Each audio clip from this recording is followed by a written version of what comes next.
My family has owned Lone Star Ranch for generations. After years of working in law enforcement, I eventually became the police chief in our county. But most people in the nearby HOA only knew me as a ranch owner. My ranch sits near a newer residential development.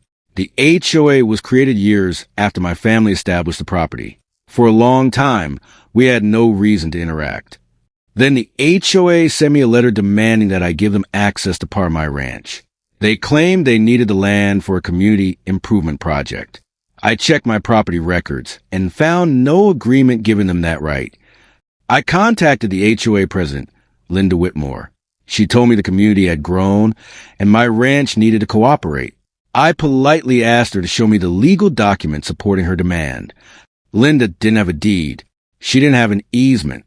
She only had an HOA map showing a section of my ranch.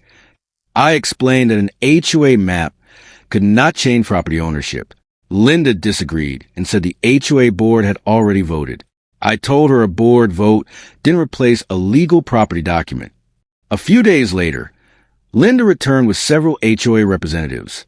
They walked toward the ranch property as if they already owned the place. I stopped them at the gate and asked them to remain outside. Linda became angry and said the HOA would involve the authorities. I told her she was free to make whatever report she believed was appropriate. I wasn't worried because my property records were clear. The next morning, I saw a police SUV driving up my gravel road. Linda had actually called the police. She apparently believed that would force me to surrender the ranch property. I walked outside to meet the officers.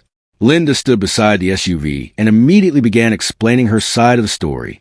She had no idea who she had just called. One officer asked me to explain the dispute. I calmly handed him my property survey and deed. The second officer started comparing my documents with Linda's HOA paperwork. Linda kept insisting that the HOA had community rights to my ranch. The officers asked where those rights were documented. She searched through her folder but couldn't produce anything. Then one of the officers asked me a strange question. Mr. Carter, do you have any connection to local law enforcement?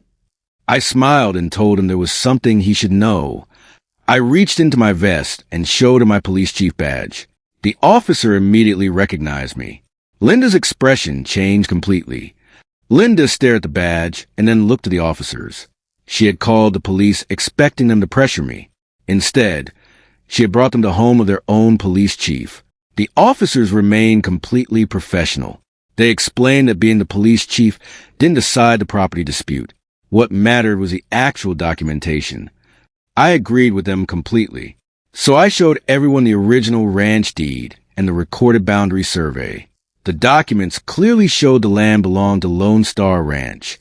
Linda finally admitted that the HOA didn't have a deed or easement. Her entire claim was based on what she believed the community should have access to. The officers explained that belief was not the same as documented property rights. Linda apologized to the officers but never apologized to me. Instead, she warned that the HOA board would discuss the matter again. I simply told her they were welcome to review the records. The HOA had demanded my ranch, called the police, and expected me back down, but they never checked who they were dealing with or bothered to verify the property records. In the end, the deed spoke louder than the HOA's demands. If you were in my position, what would you have done? Like this video, subscribe to the channel, and tell us, where are you watching from?